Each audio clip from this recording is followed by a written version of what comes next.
I'm really annoyed I have to do all this all over again.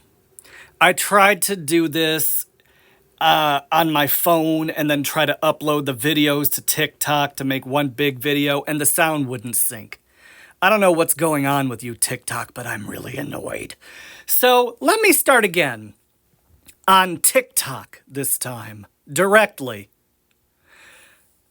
I am an avid reader of the Serena Valentino Disney villain books. I have been for years. My friend got me into them. I'm a big Disney fan anyway, and I love villains. So this video is basically about me ranking all the villain books that she's done.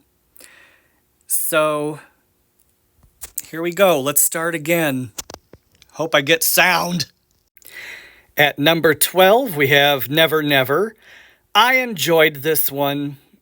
Maybe not as much as the other 11, obviously, but Captain Hook's a cool villain. I liked his backstory. I like how he became a pirate. The first half of the book was great. The second half, I started to kind of lose interest.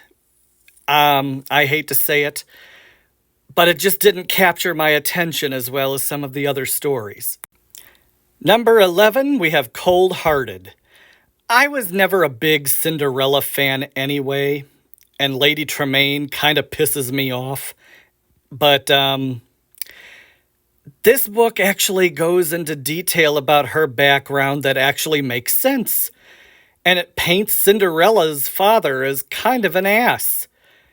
And you can kind of understand where she's coming from. So I kind of liked that.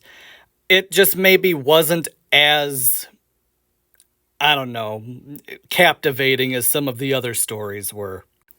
Number 10, Evil Thing. Cruella de Vil is doubtless one of the most iconic movie villains ever. And I really like this story. It was a lot of fun to read. It talks about how her mom was kind of a big influence on how she became villainous later on. But I just feel like they could have done more with her story. She could have been the exception to the rule. You know, evil isn't born, it's made. Well, someone who looks at puppies and sees outerwear, that's pretty rotten. You have to be pretty wicked from the start for that. Pardon the appearance on this one. I had to peel some stickers off of them, and it left 2 marks on there. Lovely. But coming in at number 9 is The Beast Within. Yes, the Beast is a villain. I don't care what anyone says. Him at the beginning, he deserved that curse. And I love how Serena wrote that the Odd Sisters and their little quote-unquote sister, Cersei, are the ones that cursed him. Yeah, he definitely deserved it. And what he and Belle have is not love. That's called Stockholm Syndrome. Try telling me any different. However, I thought it was a nice story. I thought it was beautifully written. Bringing us to number 8, Kill the Beast. Whereas the other one was more about the beast aspect of the story, this one is more about Gaston. I am not a Gaston fan. I never have been. I always just saw him as kind of a boring narcissist, personally, but I love the depth that Serena gave this character, talking about his hunter father and giving him a reason for hunting these beasts and collecting these trophies. I thought this was well written, and this is a side of Gaston that I did not know I needed to see. Number 7, Mother Knows Best. Mother Gothel is my second favorite Disney villain, so when this book came out, I was so excited. I love the Queens of the Dead aspect of the story. I love her connection with her mother Manea, their connection to the Odd Sisters, more about them later. But I thought this was a beautifully written story, and to think it only comes in at number 7. Goes to show just how awesome the other books are. Number 6, Fire and Fate.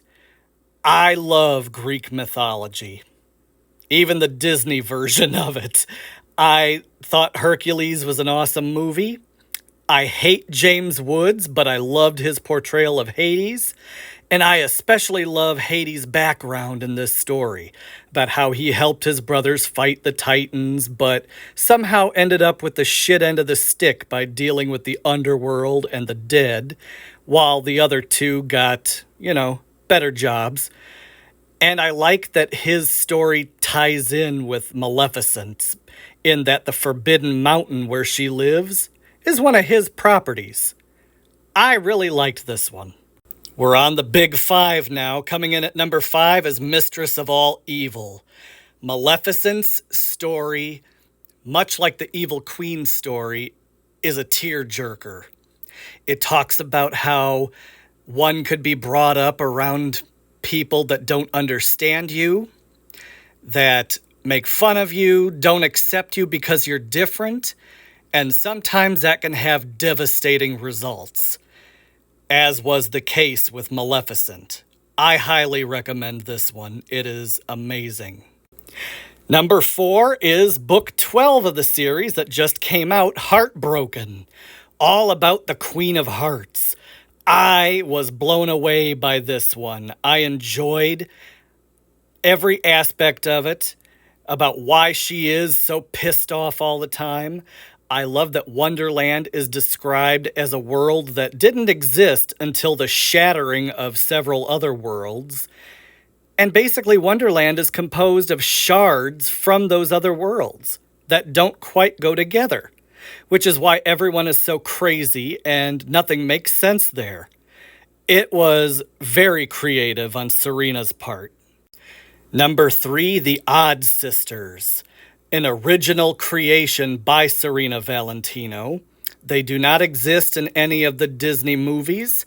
They were created by her especially for this series, but they tie in with the fates of other villains. In fact, they've manipulated and betrayed quite a few of them, and are basically the reason for so much darkness within the many kingdoms.